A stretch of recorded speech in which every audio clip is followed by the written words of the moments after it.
құрметті ұстаздар, ата-аналар және оқушылар, сіздерді биылғы 2020-2021 оқу жылын аман-есен аяқтауларыңызбен шын жүректен құттықтаймыз. 4-ші сынып түлектері, сіздерге тілейтініміз, қанаттарың талмасын, тек қана биіктерден көріне беріңіздер. Айналайын жап-жарқын жүздеріңнен, аластайтын жаныңды күз көңілден, мен сіздерге мәңгілік тілекшімін, тілек тілеп тұратын біздеріңнен. Қарлығаштай қанат қағып самғаңдар, есейіңдер өмір жолын таңдаңдар, бастауыштан алған нұрлы білімді, әрі қарай ізденіңдер жалғаңдар. Кеше ғана алдыма келген еді, именіп алтын ұяға енген еді. 4 жыл бойы сусындап білімменен, ұшатын қанат қағып келді кезі.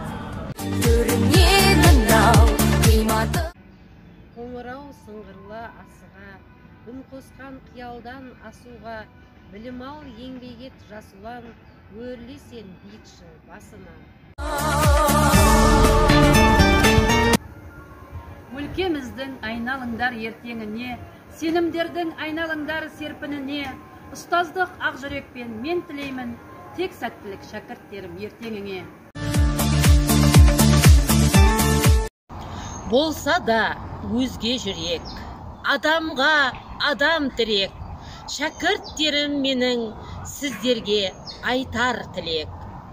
Дана сүйер ел бол, ар ойлайтын бай бол, ең бастысы адам атымызға сай бол. Бүгін міне жақсы күн жарқыраған, көңілдер қуаныштан сарқыраған, қоштасатын күн келді, бастауышпен қиындау болып тұрау бүгін маған. Өткіздік талай күнді, талай айды, уақыт сырғып артта қалмайды. 4 жыл бойы сендермен бірге болдым, өткіздік талай қызық, талай жайды. Мен үшін бәрің бірдей қарақтарым, орындалсын арман тілек талаптарың. Ақ парақтай келдіңдер, сәби болып, ұғындым әрбіріңді парақтадым. Бүгін міне жақсы күн жарқыраған, көңілдер қуанышты сарқыраған, қоштасатын күн келді, бастауышпен қиындау болып тұрау бүгін маған. Менің кішкентай бүлдіршіндерім, бүгін сендер тардай болып кірген бастауыш сыныппен қоштасқалы тұрсыздар. Мектеп деген кеменің тағы бір айдынын жүзіп өтесіздер. Бастауыш сыныптан алған білімдеріңізді әрі қарай сәтті қолданып, білім әлемінің биік шыңына шығуларыңызға тілектеспін. Бастауыш сынып түлектері орта буынға сәт сапар.